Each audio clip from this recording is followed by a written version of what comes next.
Majority में मतलब होता है मजबूत। जो लोग मेजॉरिटी में रहते हैं उनका ये फर्ज होता है कि माइनॉरिटी को देखभाल करें, माइनॉरिटी के साथ नाइंसाफी ना हो। मैं पढ़ रहा था कि माइनॉरिटी के राइट के प्रोटेक्शन के लिए आज नहीं बल्कि आजादी के पहले अंग्रेजों के जमाने में उस वक्त जो राउंड टेबल कॉन्फ्रेंस हुई थी कई बार लंदन में कि माइनॉरिटी के हुकूक को किस तरह से उसको मिलना चाहिए, किस तरह से उसको जो है रिजर्व किया जाए। ये हमने लंदन से लिया, इंग्लैंड से लिया कि एक आदमी एक वोट, यानी आदमी एक वोट इस मुल्क का रहने वाला कोई भी आदमी ले सकता है और उसको उतने हक है जितना समाज के सबसे बड़े आदमी हुआ है, बराबर बदल रहा है। ये तय हो गया कि जबकि अगर ये तय हो जाए कि मेजॉरिटी के ऊपर ही फैसला होगा तो फिर माइनॉरिटी ना जाए।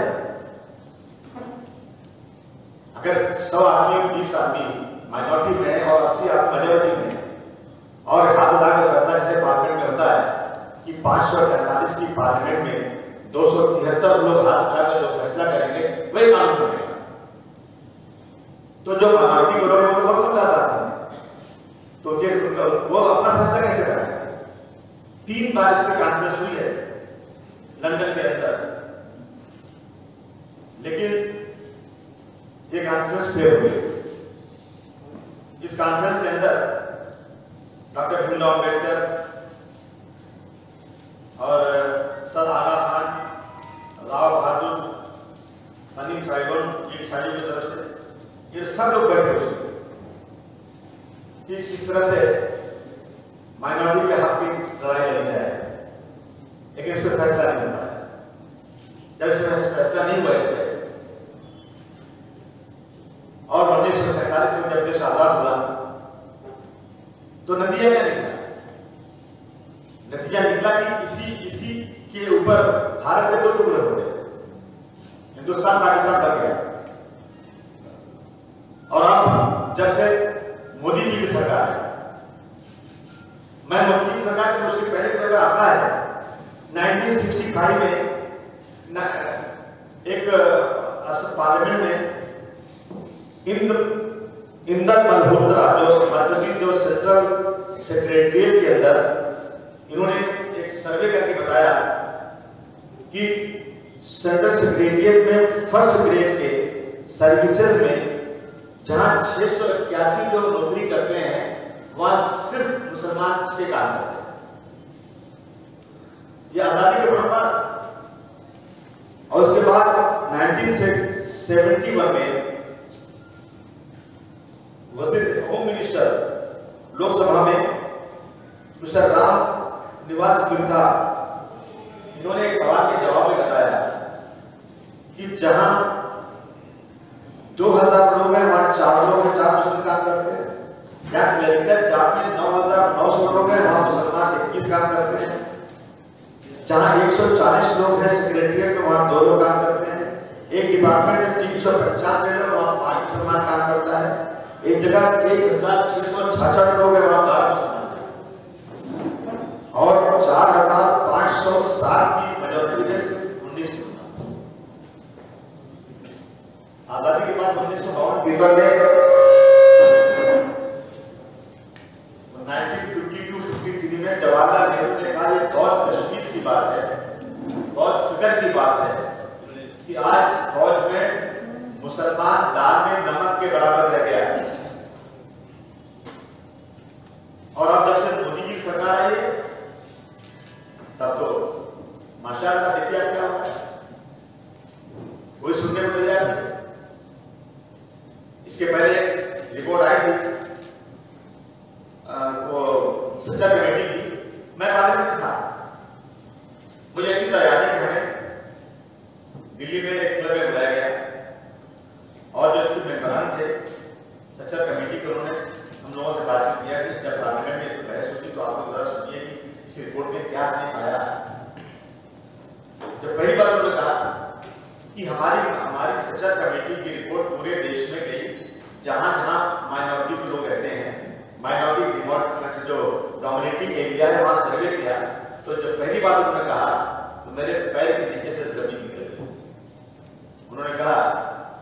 जिन जिन इलाकों में मुसलमान रहता है, माइनॉरिटी में तो खाली मुसलमान नहीं है, लेकिन मुसलमानों के बारे में होता है कि जहां जहां मुसलमान रहता है वहां जानबूझ करके बिजली का कनेक्शन कम कर दिया जाता है ताकि मुसलमान अंधेरे में रहे, इसको उजाला नसीब न होने पाए। सच्चा को मुसलमान नहीं थे, वो हिट कर रहे थे। दूसरा नुकता इन्होंने बताया कि जिन जिन इलाकों में मुसलमान रहता है जानबूझ करके पानी का प्रेशर कम कर दिया जाता है ताकि पानी न मिले। और इस बात को मैंने देखा है, इसी मुंबई के अंदर कुछ लोग कहते थे पानी पानी पानी चिल्लाते थे और पानी नहीं गिरता। वजह उसकी क्या है? हम माइनॉरिटी में हैं। आप इस बात को मानेंगे कि हमारा मुसलमान कोई भी मंत्री आज टिकट मांगने वाला नहीं है। आज हमारा मुसलमान अगर कोई है तो अपनी पार्टी का चपरासी है। आप कहिए तो नवाब मलिक, आरिफ नसीम, अभी एक नए आ गए हैं मोहम्मद असलम, जितने भी नाम देंगे ये बेचारे तलवे चाटते हैं प्रधानमंत्री के और पार्टी के प्रेसिडेंट लोगों की कि भाई तुमको जो भी करना करो, मुझे मंत्री का पद दे दो, नहीं दे दो तो जो बता की लापत्ती दे दो, मेरे को गाली मिल जाए, काम हो गया नहीं भाग हो जाएगा। रिजर्वेशन नहीं मिल जाए, कौन दिलाएगा? आप बोले रिजर्वेशन दिला और प्रधानमंत्री का काम करेगा, आपको कभी कहीं मैं प्रधानमंत्री का चिंता करूंगा। तो माइनॉरिटी में रहने का कितना वो है, आप इस बात को देख लीजिए। आप किसी चीज को देखिए, आजाद इसमें डॉक्टर भीमराव अम्बेडकर ने कानून बनाया और उन्होंने कहा कि सिर्फ मुस्लिम नहीं, जो अनटचेबल लोग, पहले दलित को अनटचेबल बोलते, अनटचेबल एससी एसटी, मुस्लिम, क्रिश्चियन, जैन, पारसी, बुद्धिस्ट और अभी तो वो भी आ गए लोग, क्या जूस, यहूदी, ये सब माइनॉरिटी। लेकिन हालत सबकी खराब, सबसे ज्यादा खराब किसकी है? मुसलमान। आज आप देख रहे हैं किसानों का आंदोलन चल रहा है, मैं दावे से कहता हूं कोई मुसलमान ने आंदोलन करके दिखाए, लाशों के बाद पता नहीं चलेगा कहां चलेगा। हमें कहा जाता है भीमराव अम्बेडकर ने कि आसमान में जाकर बैठा कोई व्यक्ति हो या सड़क पर भीख मांगने वाला कोई हो, दोनों में अंतर का इंसाफ मिलेगा। कहां मिल रहा है? नहीं मिल रहा है। आज जब जिहाद के नाम पर मुसलमानों को परेशान किया जाए, जबकि मौलाना साहब ने बताया जब जिहाद नाम की कोई तंजीम है नहीं। एनआईए, नेशनल इन्वेस्टिगेटिव एजेंसी, जो भारतवर्ष की सबसे बड़ी एजेंसी है, जो बहुत ही बारीकी से इंक्वायरी करती है, उसने इंक्वायरी किया केरल के केस में और कहा कि सर, उसने कहा और हाई कोर्ट के जज ने फैसला किया कि ये किसी का पर्सनल शादी ब्याह का मामला हो सकता है, लेकिन जब जिहाद नाम की कोई तंजीम देश में नहीं। आज कन्वर्जन की यूपी में है, जबकि कानून कहता है कि 18 साल उम्र के बाद कोई भी व्यक्ति अपनी मर्जी से अपने किसी धर्म में जा सकता है, तो उसको रोक नहीं सकता। जो माँ बाप पैदा करते हैं, बच्चे को बड़ा करते हैं, अपने 18 साल तक उसको पाल पोस से बड़ा करते हैं, 18 साल हो गया, उस बच्चे के शादी के मालिक माँ बाप नहीं बल्कि वो बच्चा खुद है। क्या ऐसा भी देश में हो रहा है? कानून क्या है देश में? आज पूरे देश में कोई भी ऐसे मुस्लिम तंजीम नहीं है कोई व्यक्ति जो गैर मुस्लिमों को लाकर शादी करके उसके बच्चों को हिंदू बनाएंगे। लेकिन खुलेआम हिंदू महासभा आरएसएस के लोग कहते हैं कि हम इतने दिनों में 121 लड़की मुस्लिम लड़कियों को बेटी बचाओ और बहु लाभ के नाम पर लाएंगे और हम इनको हिंदू बनाएंगे और हम इतने लाख रुपए देंगे, आओ मसाल चेंज करो। एक तरफ हम है कि चिल्ला देते हैं ना बाबा ना बाबा, हमने ऐसा कुछ किया क्या हुआ देश में? कौन सा कानून देश में लागू हुआ है? माइनॉरिटी को पूरा हक दिया गया कॉन्स्टिट्यूशन के अंदर कि वो अपने मजहब बचा सकते हैं, अपने मजहब जो चाहे अपना कॉन्स्टिट्यूशन अपना जो है कॉलेज अपनी एजुकेशनल कॉम्प्लेक्स बना सकते हैं, लेकिन सब किताबों में लिखा हुआ है, इंप्लीमेंटेशन रोका जा रहा है। यह देश का हालात, इसलिए हमने सोचा कि कम से कम हम अपने कौम के लोगों को बुलाएं, अखबार वालों को बुलाएं, उनके सामने बातें करें कि भाई इस देश में जो हो रहा है उसको कम से कम कहीं न कहीं रोके जाना चाहिए, वरना फिर वही हालत हो जाए देश में कहीं कि जो एक बार देश बन चुका है, मतलब टुकड़े टुकड़े हो चुका है, अब इस देश में टुकड़े नहीं होना चाहिए, क्योंकि हमारा देश एक विशाल देश है जहाँ हिंदू मुस्लिम सिख ईसाई सब रहते हैं, सबके लिए कानून बना हुआ है। और इस कानून को तोड़ने की कोशिश हो सर यूसुफ ने कॉलेज बनाया था जो वैश्विक के अंदर पैसा लेकर जमीन और अंग्रेजों से एग्रीमेंट किया। यह पैसा सर यूसुफ का था, किसी के बाप का नहीं था, किसी अंग्रेज हुकूमत का नहीं था कि भाई माइनॉरिटी कमजोर है इसलिए मैं अपने पैसे से जमीन खरीदता हूं, कॉलेज बनाता हूं, यहाँ पर हॉस्टल बनाता हूं, ये बच्चे इसमें पढ़ेंगे। और 1947 तक बच्चे पढ़ते थे उसमें।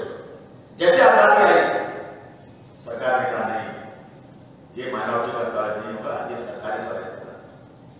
हम चिंता रहे और जो लोग जब वोट देना था तो चाहे शरद पवार साहब हो, चाहे विलासराव जी हो, चाहे कौन, ये दोनों पार्टियां जो माइनॉरिटी का वोट लेती है, इन्होंने अपने मैनिफेस्टो में लिखा कि वोट देना था ना कि हमको वोट दो, हम चुन कर आएंगे ना, तुम्हारा कॉलेज तुम्हारी जगह सर यूसुफ कॉलेज की जगह इस्माइल यूसुफ कॉलेज दे देंगे आपको, क्योंकि आपके पास एजुकेशन कॉम्प्लेक्स नहीं है, आप लोग एजुकेशन में पीछे जा रहे हो, आपका रिजर्वेशन नहीं है, आपको आपकी जमीन जो हमने हराम होने के लिए वापस दे देंगे।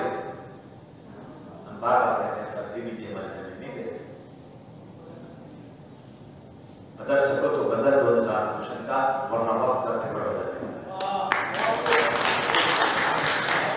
उनके बात की जमीन नहीं है, हम लोग नहीं दी जा रही, बार बार कोशिश करने के बाद इनके पास सुन रहे हैं। मुझे याद आ रहा है मैं जब पढ़ रहा था कि मुसलमान पता है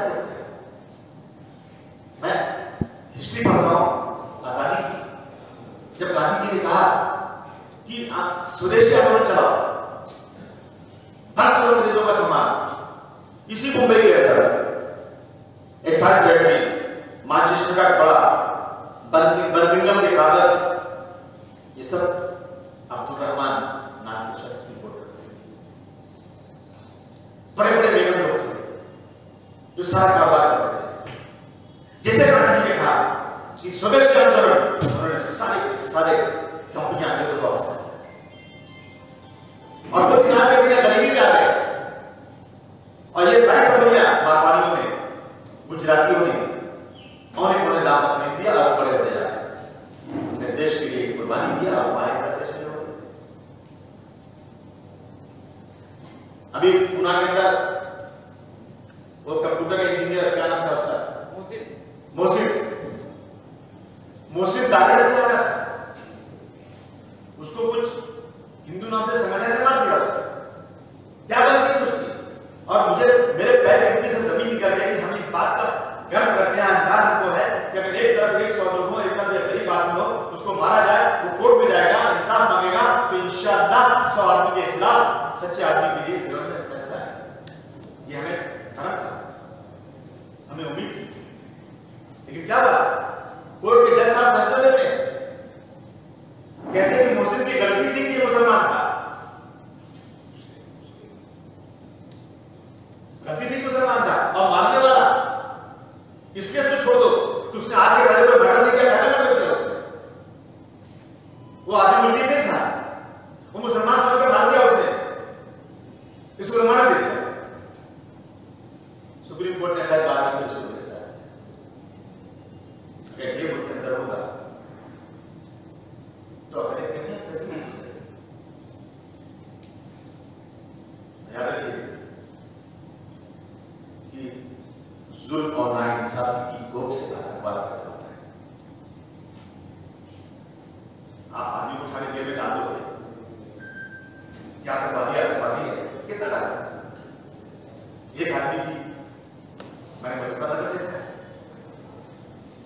एक आदमी 4 बच्चे हैं, खड़ा कैसा बोले उसको छोड़ दो, गाली नहीं दे दो, माँ बाप होते नहीं छोड़ा, ये गलती बहुत क्या करती थी, उस गलती के साथ देख किया क्या किया क्या किया,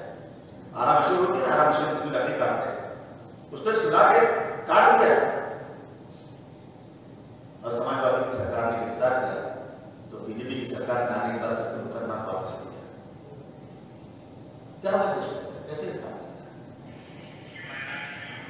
इसलिए मैं आज इस माइनॉरिटी राइट के ऊपर कहना चाहता हूं, ये देश इंसानियत के नाम से चलना चाहिए। ये लाल हरे पीले गुलाबी बैगनी और सफेद फूल खिलते हैं तो बनती है बाहर हिंदुस्तान। ये हिंदू मुस्लिम सिख ईसाई पारसी जब साथ चलते हैं तो चलता है मेरा हिंदुस्तान। जो लोग बड़ी ऊंचाइयों पर बैठे वही नीचे लोगों को उचका रहे हैं तो क्या होगा देश का? और याद रखिए एक्शन का रिएक्शन होता है। आप आजमा लें, एक तालाब में ठहरा हुआ पानी को पत्थर मार दे, लहरें टकराएंगी दीवार से जाकर, वो बोल नहीं सकती कुछ नहीं कर सकती तो टकराती है जाकर दीवार से।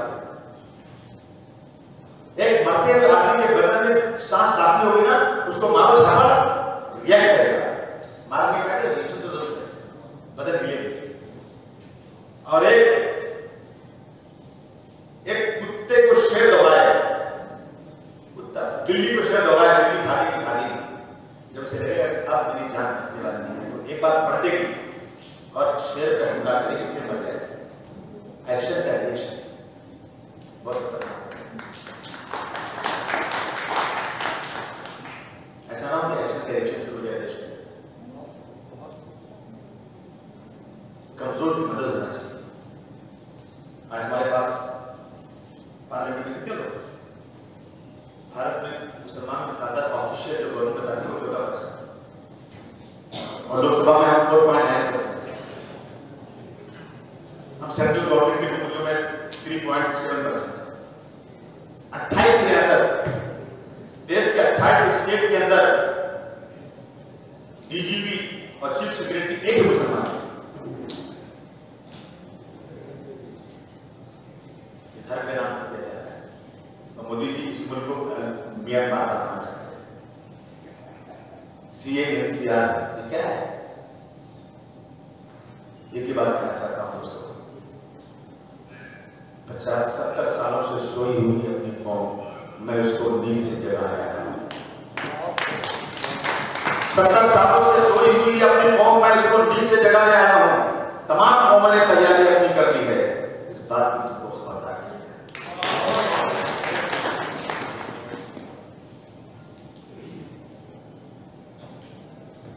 हम सबको बड़ा करने वाला कौन है? अल्लाह ही। चाहे भगवान का दोस्तों गौर कर लो, एक ही मालिक है, सबका खून लाल है। अगर अल्लाह ताला को हिंदू मुसलमान में फर्क करना होगा ना तो इसका खून लाल, मोदी का खून पीला कर दिया। नहीं दुआ लेकिन उसका भी ना है। सबका खून एक ही तरह है, सब पैदा होते हैं एक ही तरह से। चाहे दुनिया में सबसे बड़ा आदमी हो, ईमान पेट से होते निकलता है, ये सब भीख मांगने वाले का बच्चा भी पेट से होते निकलता है और मरता भी सब साथ में। इस 50-60-70 साल की जिंदगी में लोगों ने मजहबी माइनॉरिटी दलित हिंदू मुस्लिम के नाम पर जो फर्क कर दिया ना, उस फर्क को खत्म करो उस फर्क को, इंसानियत नाम पर। और मैं खास तौर से माइनॉरिटी के लोगों से कहना चाहता हूँ, ये माइनॉरिटी राइट कॉन्फ्रेंस है, माइनॉरिटी लोगों से कहना चाहता हूँ कि हम एक ऐसा माहौल बनाए कि जहां मेजॉरिटी के लोग अगर माइनॉरिटी के एरिया में रहते हैं उनसे कहते हो हम माइनॉरिटी के लोग हैं लेकिन हमें हमारा मजहब समझना है। अगर तुम्हें रात को की जरूरत पड़ेगी तो कोई मेजॉरिटी का आदमी नहीं, माइनॉरिटी का आदमी अपनी मदद करने। मेजॉरिटी के लोग माइनॉरिटी के साथ खड़े होना चाहिए और ये ना कि बिल्कुल मेजॉरिटी जो फैसला करेगी वही माना जाएगा, बिल्कुल हम बिल्कुल हमको नहीं है। हमारा राइट माइनॉरिटी का राइट रिजर्व होना चाहिए और उसके साथ नाइंसाफी बंद होना चाहिए। माइनॉरिटी के लोग जहां चाहे अपनी मस्जिद बनाए, जहां चाहे अपने मजहब के काम करें, उनके मजहब में इंटरफियरेंस करना बिल्कुल मना था, लेकिन खिलाफ इंटरफियर किया होने के जहां फैसला नहीं उनके खिलाफ होगा तो बहुत जरूर होगा इंशाअल्लाह फैसला होगा। बाबरी मस्जिद का फैसला कैसे हो गया? मैं धरले से छाती छोड़कर बोलता हूं, जैसा आपने कहा था कि फैसला जो है ना आस्था के नाम पर नहीं होगा। हम लोग बड़ा खुश हुए, अच्छा आदमी है ये पहले बोलता है कि फैसला आस्था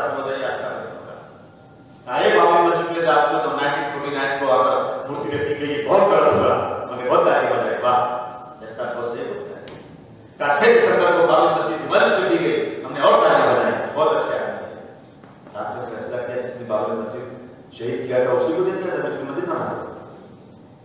ये फैसला आस्था का हुआ कि नहीं हुआ? आस्था का फैसला हो गया तो कहां जाएंगे? ये रहेंगे, इसी मुल्क में रहेंगे और मरेंगे भी, जिएंगे भी यहीं पर। और इस मुल्क को फिर बढ़ने नहीं देंगे। मोदी जी समझ ले रहे हैं इस बात को। ये मुल्क हम सबका मुल्क है। हम अपने हमारे पुरखों ने इस मुल्क को अपने खून पसीने से सींचा है। अभी हैदराबाद गए थे, हैदराबाद में निजाम को खत्म करने के लिए शरण वही निजाम थे जिन्होंने लाल बहादुर शास्त्री को बुलाकर 5 टन सोना दिया था। 5 टन सोना, वही निजाम था। 5 टन सोना दिया, वही निजाम जिसने बड़े बड़े अस्पताल, कॉलेज और यूनिवर्सिटी बना रखा है। तुमने क्या बनाया? तुमने क्या दिया? निजाम तो तुम्हारा खत्म होना चाहिए, सरकार तो तुम्हारी खत्म होना चाहिए, जो इस मुल्क में भाई भाई को बांटने का काम। इंशाअल्लाह सब जगह दे देंगे, देखेंगे क्या होगा। ये गांधी जी सिखाया है, जब मौका आएगा हम बुरे करने वाले जुल्म को अपने हाथ से अगर पकड़ नहीं सकते तो जबान से बोलने की ताकत हमारे पास है। और जिस दिन ताकत आ जाएगी हाथ पकड़ देगा इंशाअल्लाह। मैं फिर आप सब लोगों का बहुत शुक्रिया अदा करता हूँ कि मैंने भी गाइड के बना हुआ है, बातें सुनी, चर्चा होती रहेगी, बातें होती रहेगी, ये लड़ाई जारी रहेगी।